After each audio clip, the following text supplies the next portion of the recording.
গত ব্লগে বলেছিলাম বাড়িতে যাওয়ার পিছনে আরেকটা কারণ হচ্ছে আমার দাদির মিলাদ, তো সেটাই আজকে শেয়ার করব তোমাদের সাথে। হ্যালো এভরিওয়ান, আসসালামু আলাইকুম। কেমন আছো সবাই? আমরা আলহামদুলিল্লাহ আল্লাহর রহমতে অনেক ভালো আছি। তো আমার দাদি মারা গিয়েছে প্রায় 1 বছর হয়েছে।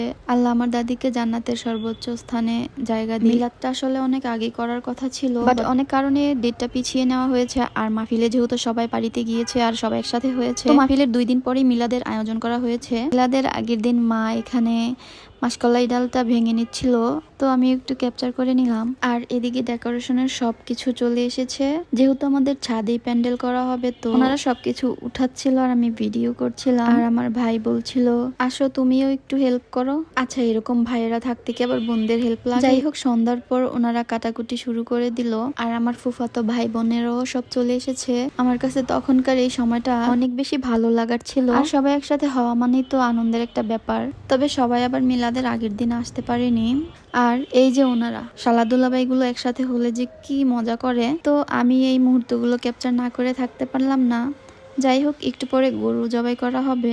গরু জবাই করার বিষয়টা আমার কাছে খুবই কষ্ট লাগে, সেটা কুরবানি হোক আর যে কোনো সময় হোক, বাট কাটতে তো হবেই। যাই হোক, গরু জবাই করা শেষ আর সবাই মিলে একসাথে গরু জবাই করার দেখাটাও অনেক আনন্দের ছিল। বিশেষ করে বাচ্চাগুলো অনেক বেশি এনজয় করেছে।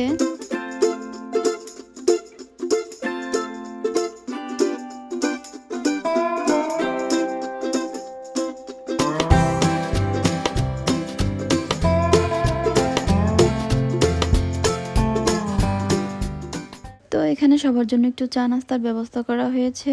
আর গরু কাটা দেখতে দেখতে প্রায় 12টার মতো বেজে গিয়েছিল। আর এই পুরোটা সময় আমরা সবাই অনেক বেশি মজা করেছি।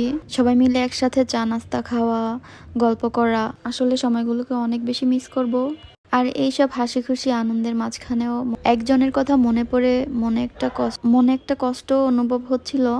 আর সেটা হচ্ছে আমার দাদির কথা মনে পড়লে আসলেই অনেক খারাপ লাগে। কারণ হচ্ছে দাদা নানা নানি সবাই চলে যাওয়ার পর শুধু এই একজনই ছিল, আর সেও আমাদের ছেড়ে চলে গেল। যাই হোক, আল্লাহ তাআলা আমার দাদিকে ব্যস্ত নসিব করুক। সবাই আমার দাদির জন্য দোয়া করবেন। অনেক বেশি ইমোশনাল কথাবার্তা বলে ফেললাম। তো দেখা হবে দাদির মিলাদের ব্লগ পার্ট 2 তে। তো সবাই ভালো থাকবেন, সুস্থ থাকবেন। আল্লাহ হাফেজ।